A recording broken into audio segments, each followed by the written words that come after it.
Today, we're just going to get right into it. As your favorite talking head does his best to review another book. That's right, I'm keeping my promise. This one just happens to be Rouge by Mona Awad, which just came out. And if you're a fan of horror books, you should definitely read this book right away. Hi, I'm your host, Chris Humphrey. And for those of you who don't know who I am, I'm just another talking head doing my best to get my opinion out there because I think it matters to somebody somewhere. And in this case, it just happens to be a utter delight of a book, Rouge, which is not the CFL 1 point that you get for a missed field goal or punt in the back of the end zone, but it's for the color red, which also is what it means in French, La Rouge, uh, by Mona Awad. Now, starting with my new format, you know how I like to go backwards and work my way up and go from there. And in this case, I'm going to give this a 9. I'm going to give this just good enough to make it almost into the top 5 of the books this year, but not quite. But it's definitely a 9. And the only parts that I didn't like is, and I know most people aren't going to like, is that it's riddled with lots of symbolism and it is repetitive. And with that repetitiveness, some people might see Tom Cruise show up every 10 pages or so, it felt like, uh, and then you might get mad, or you might have too much symbolism because the writer creates symbolism uh, as a way for the horror. And it makes sense if you were to actually 100% read the book, you would know exactly what I meant. Now, I'm okay with all that. My repetitiveness makes sense because that's part of the horror. What I really like about her writing style is it reminds me of a very young Dean Koontz, early Dean Koontz, and that's high praise. I don't know if she's a fan of Dean Koontz. Some people are, some people aren't, but his early stuff is really good.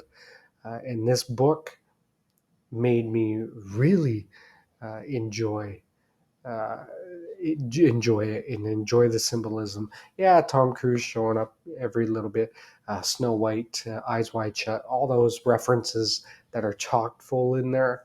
It can be a bit of a downer and takes away from the uh, critique of the beauty business and critique of YouTubers and Instagram influencers pushing makeup like crazy because there is a lot of good critiques on it. But to give you an idea of what the actual book is about,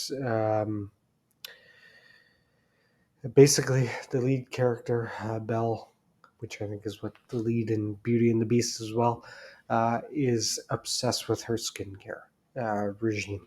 She's obsessed to the point that she follows uh, everybody online because she wants to be useful. Yeah, which is kind of like the world today.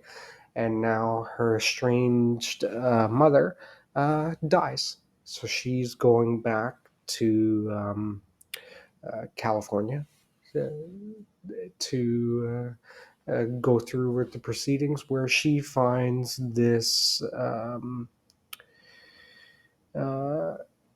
video that kind of transforms uh, her idea of beauty and that of a spa. And now she's intrigued and she wants to learn about jellyfishes and shedding skin and all that creepy, crawly stuff. Now, by chapter 7, I was hooked. I was really hooked. I got into room. Took about 6 chapters for it to get to where it needed to be, and then by chapter 7, it was art like you wouldn't believe, and I would openly suggest it to anybody who's a horror fan who likes to see graphic skin peeling.